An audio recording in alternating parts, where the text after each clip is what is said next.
Las edades de las lámparas son el primer periodo medible de Arda. Comienzan cuando los Valar acaban sus trabajos en ella, después de la primera guerra contra Melkor, al que derrotaron gracias a la intervención de Tulkas el Fuerte, cuando llegó a Arda por primera vez. Una vez se hubo ido Melkor, los Valar pudieron por fin aquietar los tumultos del mundo y disponer las cosas según sus deseos. En el principio de esta época, el Vala Aule crea las dos inmensas lámparas de los Valar, Iluin y Ormal, cerca de los extremos norte y sur de la Tierra Media, respectivamente, y cuyos pilares conformaron montañas más altas que cualquiera de las creadas en épocas posteriores. Y en este momento me gustaría remarcar que en este momento de la historia Arda era plana, no era esférica. Luego, Yavanna dio forma a sus criaturas, los Olvar, que son los vegetales, las plantas, y también los Kelvar, que son los animales. Los Valar y los Maiar se asentaron por aquella época en las regiones centrales de la Tierra Media, donde levantan su primera vivienda permanente en Arda, la isla de Almaren, situada en el gran lago que había en el centro de la Tierra.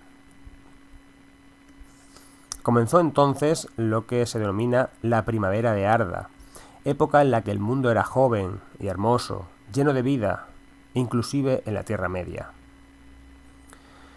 En el norte remoto, donde apenas llegaba la luz de Iluin, las montañas de hierro se extendían en una curva ininterrumpida de este a oeste.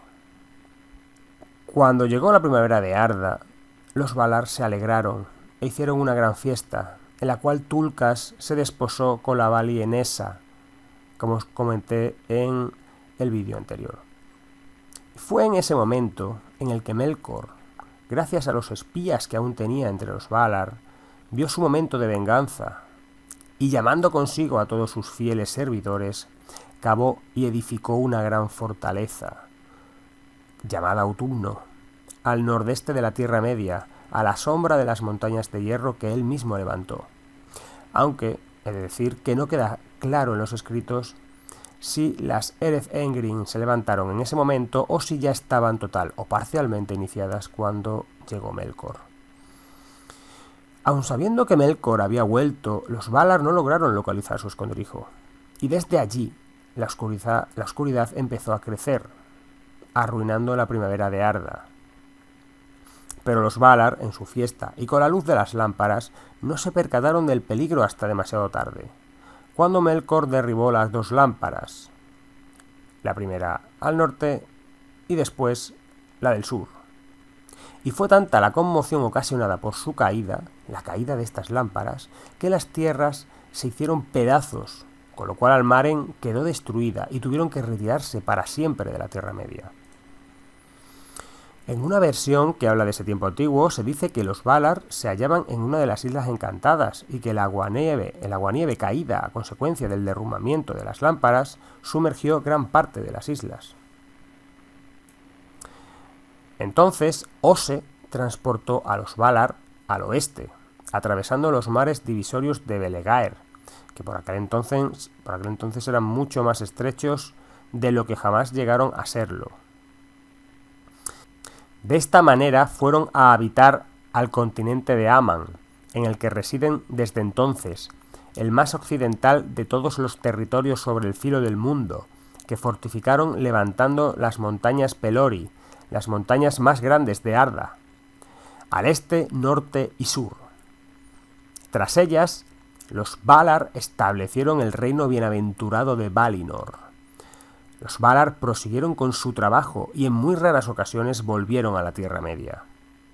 Es en este periodo cuando Aule, en su forja, creó los 7 primeros enanos, pero Ilúvatar se comunicó con él y le dijo que bajo ninguna circunstancia los enanos, hijos de Aule, aparecerían antes que los hijos de Eru. Así pues, Aule dispersó a sus enanos durmientes por la Tierra Media, con el mandato de que no despertarían hasta que previamente hubieran llegado los hijos de Ilúvatar. Aunque es un tema que no se toca demasiado en los libros de Tolkien, Sí es cierto que sobre todo en los juegos de rol, se han desarrollado suficientemente las 7 casas de los enanos, ya que siempre se sabe que los enanos tenían 7 casas fundadas por los 7 padres y en cada una de ellas se guardaba uno de los 7 tesoros, que más adelante se entenderá lo que es cada uno de esos tesoros.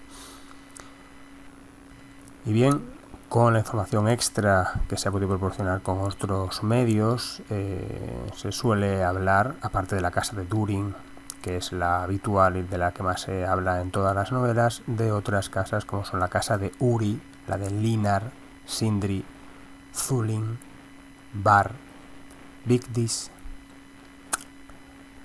que son los 7 padres fundadores.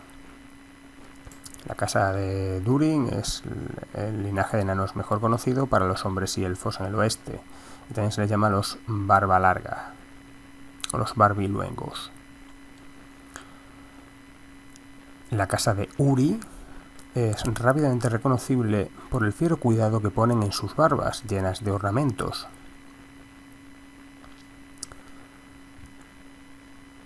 La casa de Linar es el linaje de enanos más acomodado y glotón. Sus panzas son las más legendarias de entre los enanos. La casa de Sindri, en constitución y barba, es quizá la casa que más se parece a la de sus vecinos más norteños. Son altos para ser enanos, delgados y grises. Sin embargo, su dispersión del norte les ha vuelto cínicos, al contrario que a la casa de Thulin. Así que se considera a la casa de Sindri como una de las 2 casas de enanos mezquinos. Luego tenemos la casa de Thulin, anteriormente nombrada, que son los enanos más septentrionales, tanto que el resto de los enanos los llaman barbatiesas por el frío que tienen que soportar. Luego tenemos la casa de Bar, son los enanos del linaje oscuro y taciturno, no solo en humor, sino también en apariencia, con barbas negras y espesas. Esta sería la otra casa de enanos considerada como enanos mezquinos. Y finalmente tenemos la casa de Vigdis. Entre los enanos son conocidos como los enanos rojos, por los pigmentos que usan para su piel y barba, a partir de una piedra roja típica de las montañas donde viven. El origen de esta costumbre realmente es secreta. Aquí tendríamos un resumen de cómo sería realmente la distribución de todo el mundo de Arda cuando era plana después de la destrucción de las 2 lámparas. Tendríamos la Tierra Media justo en el medio, qué coincidencia por el nombre, donde podemos ver una gran cantidad de cadenas montañosas. Tenemos las montañas del Hierro de una manera más septentrional, flanqueada por las montañas azules al oeste y las montañas rojas al este. En medio quedaría lo que se conoce como el mar de Helkar. Y luego, de una manera más meridional, podemos encontrarnos primero las montañas del mundo al este y luego abajo encontramos al mar de Ringol, flanqueado al oeste por las montañas grises y al este por las montañas amarillas. Ahora bien, la Tierra Media, o Endor, como también se le llamaba, tenía un mar al oeste que se llamaba Belegaer, también conocido como Gran Mar Occidental. Este fue el mar que atravesaron los Valar, montados en la isla que transportaba a Ose, para llegar a lo que finalmente sería su destino, que sería la tierra de Aman, donde levantaron esa enorme cadena montañosa, las Pelori, para finalmente establecerse en un reino llamado Valinor, detrás de esas montañas. Mientras tanto, al este nos encontramos, al este de la Tierra Media, nos encontramos con otro mar, que sería el mar oriental, detrás del cual se encuentran las tierras del Sol, del cual pues no se conoce demasiado. También querría aprovechar para destacar o nombrar una serie de esferas que en un principio contenían, por así decirlo, todo este mundo. Esas esferas se pueden observar aquí con distintos colores, con distintos tonos, están dispuestas como en estratos, como una serie de capas. Si nos damos cuenta, fuera de todo, nos encontraríamos con lo que se llamaba el vacío, también conocido como Kumo,